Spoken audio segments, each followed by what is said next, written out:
నమస్తే అండి, నా పేరు రాజశేఖర్. నేను కోడపల్లి హౌసింగ్ బోర్డులో బిల్డర్ అండి. ఈ అమ్మాయి వాళ్ళ ఫాదరు నా దగ్గర వాచ్మెన్గా 10 సంవత్సరాల నుంచి పనిచేస్తున్నారు. నేను కాంగ్రెస్ పార్టీ లీడర్ని. పీజీఆర్ వెనకాల దగ్గర 20 సంవత్సరాలు నేను అన్షర్డ్గా ఉన్నాను. అయితే ఈమె పొద్దున ఏబిఎన్లో టీవీ చూసిన తర్వాత మా అపార్ట్మెంట్లో వాళ్ళందరూ ఈ అమ్మాయి అన్ని పోలికలు ఉన్నాయని చెప్పి మాట్లాడి అన్నీ చేసిన తర్వాత వాచ్మెన్ అడగడం జరిగింది. వాచ్మెన్ వాళ్ళ అమ్మాయికి చెప్పి, ఏదమ్మా నీది ఇలా టీవీలో వస్తుంది ఏంటి అని గట్టిగా అడిగితే అప్పుడు జరిగిందంతా భయంగా అని చెప్పిన దాన్ని బట్టి నేను మీడియాని కాంటాక్ట్ చేయడం జరిగింది. తెలిసిన వాళ్ళ ద్వారా తెలిసి వాళ్ళ ఫాదర్ను కూడా ఇక్కడ తీసుకుని ఈ అమ్మాయిని తీసుకుని వచ్చాం. ఎన్నో ఇబ్బందులకి గురయ్యి తీసుకుని వచ్చాం. మీడియాలో వచ్చే కిడ్నాప్లు ఇవన్నీ కూడా వాళ్ళ కల్పితమైన సృష్టి. వాళ్ళ యొక్క తల్లిదండ్రులు కోరిక మేరకు ఆ అమ్మాయి మీద బ్యాడ్ ఒపీనియన్ వస్తుంది కాబట్టి ఆమెను తీసుకురావాల్సి వచ్చింది ఇక్కడ వరకు.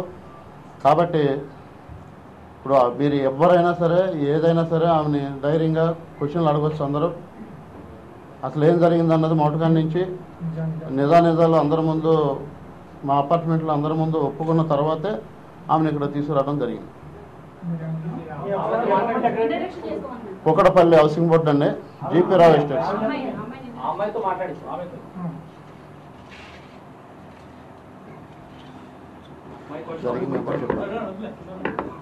మీడియాకి ఫస్ట్ నా నమస్కారాలు. ఏబిఎన్ ఛానల్, ఆంధ్రజ్యోతి అనబడే ఒక ఛానల్ ఎంత దరిద్రకొట్టి ఛానల్లో మీరు చూసే ఉండొచ్చు. జరిగిన విషయం ఏంటంటే, తెర వెనకాల పొద్దున మాట్లాడిన ఆ అమ్మాయిని నేనే చాలా బ్లాక్మెయిల్తో, బాధతో, టార్చర్తో ఆ మాట్లాడడం జరిగింది.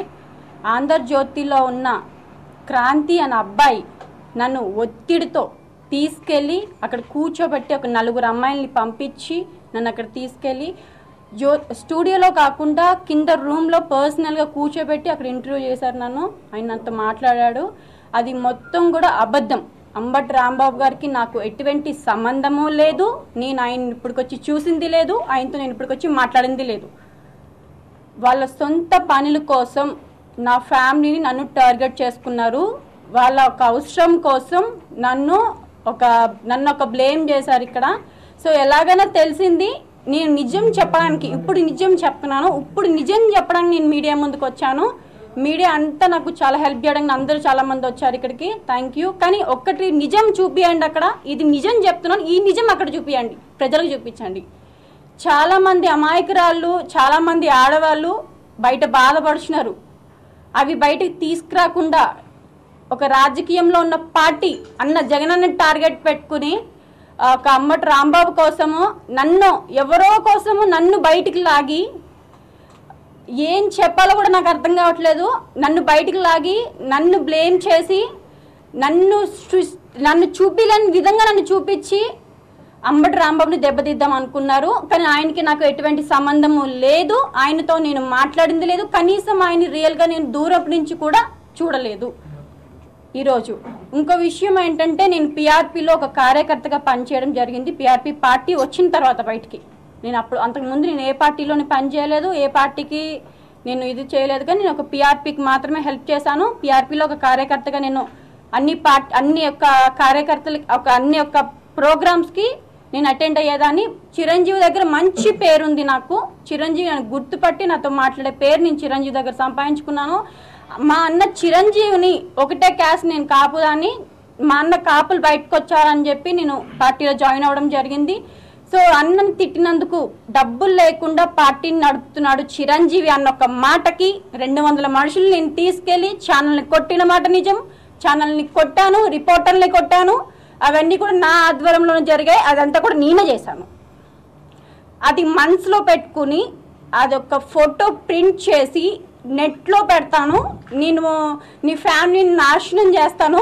1.5 అయిన నా అక్క వాళ్ళ పాప నా దగ్గర పెరుగుతుంది. నా అక్క పాపను కూడా టార్గెట్ చేశారు, నన్ను ఇంట్లోంచి రానియకుండా చేశారు. నేను మొత్తం ఈ ఫోటో ఇంకా నేను ఆంధ్రజ్యోతి ఛానల్ కొట్టిన విషయం కూడా చూపిస్తున్నారు. మరి ఏం చూపిస్తారు? ఇంక చూపించారు కదా ఆల్రెడీ. నాకు స్పెషల్గా ఏం చూపిస్తారు నేను అడిగితే, లేదు మీ ఫోటోని ఇంటర్నెట్లో పెడతాను, మీరు ఒక బ్రోకర్ హౌస్ నడుపుతున్నట్టు, లేకపోతే మీరు హాస్టల్లో తప్పుడు పనులు చేపిస్తున్నట్టు, ఇంకా సంథింగ్ చాలా చెప్పారు. నేను అవన్నిటికీ కూడా బాధపడి ఇంకా నేను బరి తెగించి నేను తట్టుకోలేక తల్లిదండ్రుల ముందు పరుగు పోయిద్దేమో అనుకుని బయటకు వచ్చాను అది చెప్పడానికి.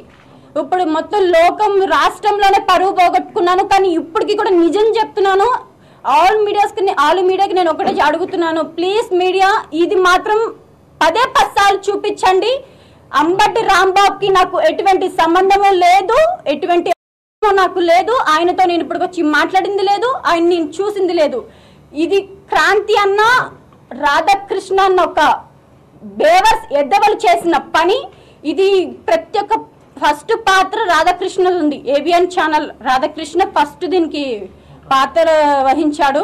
వాడు సపోర్ట్ తీసుకుని క్రాంతి అన్నవాడు చాలా ఎక్కువ చేశాడు. మీరు వాడిని బయటికి లాగండి. ఫస్ట్ వాడు ఆంధ్ర ఛానల్ నడవకుండా మీరు మీడియాస్ చేయమని చెప్పి నేను మీడియాని ఒకటే కోరుకుంటున్నా. ప్లీజ్ నాకు హెల్ప్ చేయండి, మీడియా అందరూ కూడా నాకు సపోర్ట్ చేయండి. ఇందులో ఎవరు పాత్ర లేదు, ఒక్క రాధాకృష్ణ పాత్ర, క్రాంతి, వీళ్ళిద్దరు ఒత్తిడితోటి నేను అంబటి రాంబాబు పైన ఒక తప్పుడు ప్రచారం ఇచ్చిన అమ్మాయిని నేనే, ఇక్కడ కూర్చున్న ఆ అమ్మాయిని నేనే, నిజం చెప్తున్నా ఈ అమ్మాయిని నేనే. ప్లీజ్ నాకు హెల్ప్ చేయండి.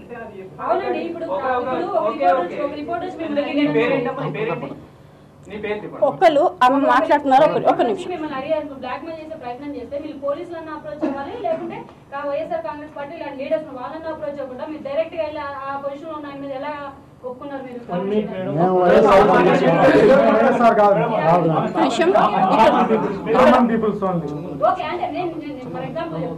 ఒక్క నిమిషం అండి. నేను ప్రస్తుతానికి ఏ పార్టీలోని లేను. నేను వైఎస్ఆర్ కాంగ్రెస్ కాదు. నేను ప్రస్తుతం పిఆర్పీలో ఉన్నాను. ఆ పిఆర్పీ ముగిసిన తర్వాత నేను అలాగే ఉన్నాను. కానీ నేను ఏ పార్టీలోని జాయిన్ అవ్వలేదు, ఏ కార్యకర్తగా కూడా నేను ఎందులోకి వెళ్ళలేదు. మీరు ఒక్క నిమిషం మీరు అడిగినాక నేను సమాధానం చెప్తాను. మంచి క్వశ్చన్ అడిగారు మీరు. 10 రోజులు బట్టి 10 మంది అబ్బాయిలతో నాకు ఫోన్ చేపించి రోడ్డు పైన క్లాస్కి వెళ్ళి నేను వస్తుంటే నా చున్నీలు లాగిపించి మీరు తల్లిదండ్రుల దగ్గర చంపేపిచ్చేస్తాము, తల్లిదండ్రుల ముందు నేను బ్లాక్మెయిల్ చేస్తాము, నేను ఒక టార్గెట్ గా చేస్తామంటే ఏ అమ్మాయినా పోలీస్ స్టేషన్ కి వెళ్ళగలదా? మీరు దీనికి సమాధానం చెప్పండి ఫస్ట్.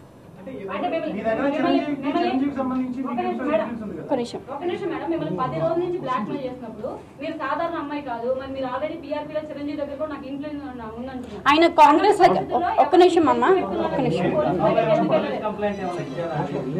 కాంగ్రెస్ లోకి వెళ్ళి మీకు సమాధానం చెప్తున్నా. ఫస్ట్ కాంగ్రెస్ లోకి ఆయన వెళ్ళిన తర్వాత నేను ఆయన్ని కలిసింది లేదు, ఆయనతో నేను మాట్లాడింది లేదు. ఒకటి చిరంజీవి విషయమే చెప్తున్నానండి. ఆయనతో నేను కలిసింది లేదు, ఆయనతో నేను మాట్లాడింది లేదు. మీరు పోలీస్ అంటున్నారు. 10 రోజులు బట్టి నరకం ఏంటి అనేది నేను అనుభవించాను. మీడియా ముందు వచ్చి ఇప్పుడు నేను ఇక్కడ కూర్చున్నానంటే ఒక అమ్మాయిగా, ఒక రిపోర్టర్ గా ఆలోచించకండి, మీరు ఒక అమ్మాయిగా ఆలోచించండి. నిన్న జరిగిందండి, నిన్న జరిగింది. నిన్న ఎగ్జాక్ట్ 4 o'clock రికార్డింగ్ జరిగింది. 4 o'clock నేను ఆంధ్రజ్యోతి ఛానల్ రూమ్ లో కూర్చున్నాను. మీరు ఏమంటే ఎంక్వైరీ చేస్తారు. నాకు 10 రోజులు బట్టి ఫోన్లు వస్తున్నాయండి. చెప్పింది వినండి. 10 రోజులు నేను చెప్పింది వినండి. 10 రోజులు బట్టి నాకు ఫోన్లు వస్తున్నాయి. నేను వాళ్ళకి ఒకటే చెప్పాను, నేను చెయ్యను, నేను మాట్లాడను అంటే ఆల్రెడీ మా రిపోర్టర్ ఒక అమ్మాయి విజయవాడ నుంచి ఫోన్ చేసి మాట్లాడుతుంది. అంబటి మాట్లాడాడు. అవన్నీ రికార్డులు కూడా మా దగ్గర ఉన్నాయి. పిఆర్పీలోంచి నిన్నెందుకు ఎంచుకుంటున్నామంటే, ఫస్ట్ అసలు నిన్నెందుకు ఎంచుకుంటున్నామంటే మా ఛానల్ దాడి ధైర్యంగా చేసిన అమ్మాయివి నీవే. నీ అంత ధైర్యం ఇంకొక అమ్మాయి లేదు. ఒకవేళ ఉన్న వాళ్ళు రారు. నువ్వే మా టార్గెట్. నీకోసం మేమేమైనా చేస్తామో. ఇప్పుడు దీనికి నువ్వు మాత్రం ఖచ్చితమైన దాని ఏమంటారు, ఖచ్చితమైన హెల్ప్ మీరు నాకు చేయాలి, లేకపోతే మిమ్మల్ని బతకనేమని కూడా చెప్పారు. అయినప్పటికీ నేను భయపడకుండా ఒకటే అడిగాను, ఇంకా చాలా మంది ఉన్నారు కదా, వాళ్ళందరినీ దగ్గరికి వెళ్ళకుండా నా దగ్గరికి ఎందుకు వచ్చారని నేను అడిగాను. అడిగితే దాడి చేసింది నువ్వు కాబట్టి నా ఛానల్ పైన, నష్టపోయింది నేను కాబట్టి నీ ఫోటో నేను బ్రోకర్ హౌస్ కి లాగా నేను పెడతాను, ఇంటర్నెట్ లో పెడతాను. నువ్వు మాట్లాడి 4 అబ్బాయిలతో నాతో మాట్లాడిపించి చాలా అసహ్యంగా చాలా పచ్చిగా మాట్లాడిపించారు. అవి నెట్లో పెడతాను, ఇంటర్నెట్ నీ ఇంటి అడ్రస్ పెడతాను, నువ్వేంటి, నీ హోదా ఏంటి, నీ మొత్తం నాకు తెలుసు, నీ ఫ్యామిలీ ఎక్కడ ఉంటుందో నాకు తెలుసు, నేను అన్నిటితో బ్లాక్మెయిల్ చేస్తున్నాను, నువ్వు దీనికి ఖచ్చితంగా ఒప్పుకోవాలి, ఒప్పుకోకపోతే నేను చంపేస్తానని కూడా చెప్పారు. నేను అప్పటికి భయపడలేదు. డబ్బు ఆశ చూపించారు, అప్పటికి భయపడలేదు. డబ్బు గురించి కూడా నేను చేయలేదు, కానీ ఒకటే ఒక దాని గురించి చేశాను. ఏంటంటే అది వీళ్ళు నిజంగానే ఏమైనా చేస్తారేమో. ఈ బ్రోకర్ హౌస్లో కుకట్పల్లిలో ఉన్న పిఎస్లో నేను బ్రోకర్ హౌస్ ను నడుపుతున్నావు అని చెప్పి నేను కేసు పెడతానని కూడా నాకు చెప్పారండి. 4 రోజులు బట్టి నాకు తరచూ ఒక అబ్బాయి ఫోన్ చేస్తున్నాడు, 4 ఫోన్ చేస్తున్నారు, దాంట్లో ఒక అబ్బాయి ఎక్కువ ఫోన్ చేస్తున్నాడు. ఇవి మాట్లాడే అన్ని కూడా రికార్డ్ చేసి సెల్ ఫోన్ కి రింగ్ టోన్ లో పంపిస్తాను, ఇంటర్నెట్ లో ఈ వాయిస్ పెడతానని చెప్పాడు.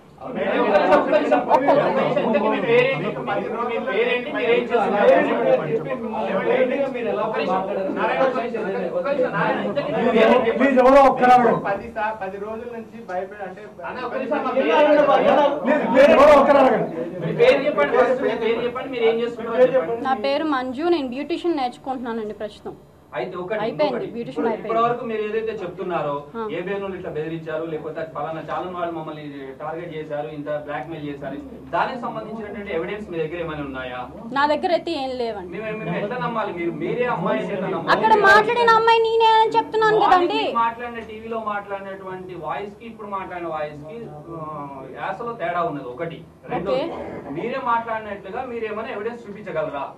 ఆ స్క్రిప్ట్ ఎవరు ఇచ్చారు? రెండోది మీరు ఇన్ని రోజులు 10 రోజుల నుంచి మమ్మల్ని నన్ను బ్లాక్ మెయిల్ చేస్తున్నారని అంటున్నారు. ఆ ఫోన్ నెంబర్లు ఏమైనా ఉన్నాయా? ఆ ఫోన్ నెంబర్లు ఏమైనా బయట అబ్బాయిలు ఫోన్ చేస్తున్నారు. ఈ రోజు రాంబాబు గారు కానీ ఘటరామచంద్రరావు కానీ నాకు పలానా అమ్మాయి ఫోన్ చేస్తున్నారు, అమ్మాయి నెంబర్లు కూడా ఇచ్చారు మాకు.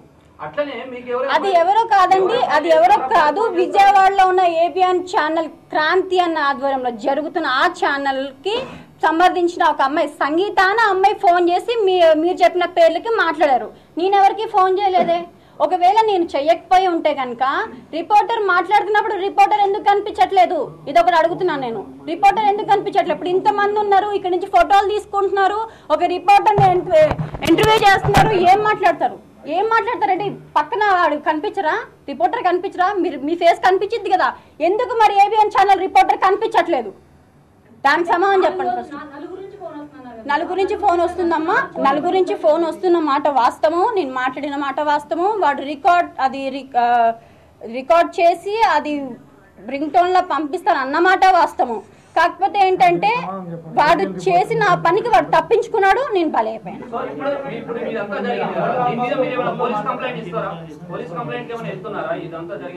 తప్పకుండా ఇస్తానండి. నాకు ఖచ్చితమైన వాళ్ళ దగ్గర నుంచి ప్రాబ్లం ఉంది, నాకు ప్రాణ భద్రత కంపల్సరీ కావాలి. వాళ్ళ దగ్గర నుంచి నాకు చాలా ప్రాబ్లమ్స్ ఉన్నాయి. నా ఫ్యామిలీని చంపేస్తానన్నారు, బ్రోకర్ హౌస్ లో ఇరికిస్తానన్నారు, బయటికి రాకుండా చేస్తానన్నారు, సెల్ ఫోన్ లో రికార్డ్ చేశాను, ఆ వాయిస్ రింగ్ టోన్ లో పంపిస్తానన్నారు, ఇంటర్నెట్ లో పెడతానన్నారు. ఒక అమ్మాయికి జరగలేనివన్నీ కూడా నాకు చేస్తానన్నారు. మరి వాళ్ళ దగ్గర నుంచి నాకు ఉన్నట్టే కదా. 4 నెంబర్లతో మీరు ఏమైనా పోలీస్ కంప్లైంట్ ఇస్తున్నారా?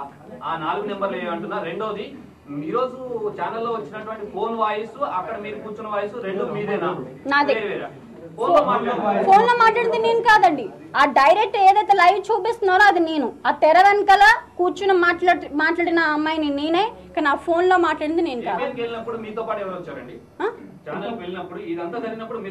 నేను ఒక్కదానే భయపడి వెళ్ళానండి, ఎవ్వరు రాలేదు. నేను ఒక్కదాన్నే వెళ్ళాను. 4 అమ్మాయిలు నాతో మాట్లాడారు. 4 అమ్మాయిలు షూట్ చేస్తున్నప్పుడు ఇటు నలుగురు ఉన్నారు, అమ్మాయిలు కూడా ఉన్నారు దాంట్లోనే. నన్ను బయటికి రాకుండా చేశారు. ఒకటి మళ్ళీ చెప్తున్నాను, ఇది చెప్తున్నది నిజంలా చూపించండి.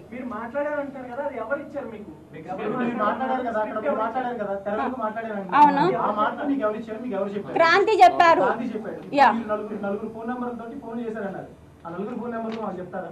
అది సెల్ ఫోన్ ఇంట్లో పెట్టేశానండి నేను, సిమ్ తీసేసి.